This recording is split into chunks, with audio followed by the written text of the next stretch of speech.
when the Uber and Lyft legislation was being debated in Annapolis, and it was clear that there was going to be preemption on this issue, we argued very strongly as a county, and ultimately very successfully, that we should have the right to have a surcharge on Uber and Lyft for the purpose of providing services to the disabled.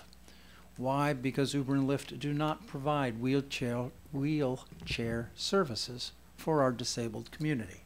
And that's not their business model, and they don't generally change their business model. But we did feel that they ought to make a contribution to enhancing our service for our disabled community.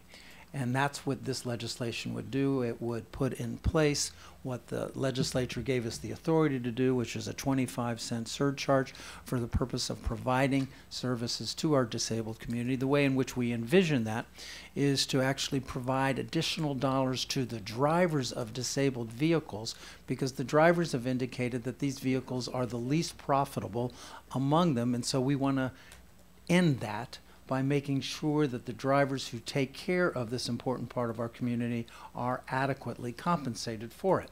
So that's what we envision ultimately with respect to this, but this simply allows us to go forward with our surcharge. I will say to you that surprisingly, the municipalities have raised their hand and said that they want a piece of this action across the state, and yet they don't provide any taxi cab services in our community.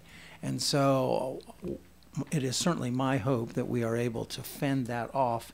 The comptroller has said that he needs 120 days notice with respect to our going forward with this, and so we really are anxious to get this done quickly in order to make sure that the comptroller knows that we are going to be having these dollars flow back to the county.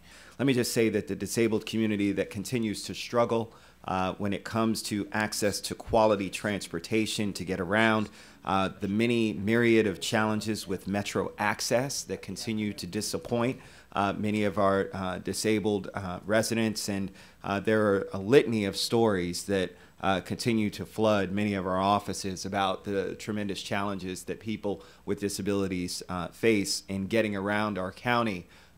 This is a great step in the right direction, and so I'm very happy to be co-sponsoring this, but just wanted to applaud Councilmember Berliner and his efforts.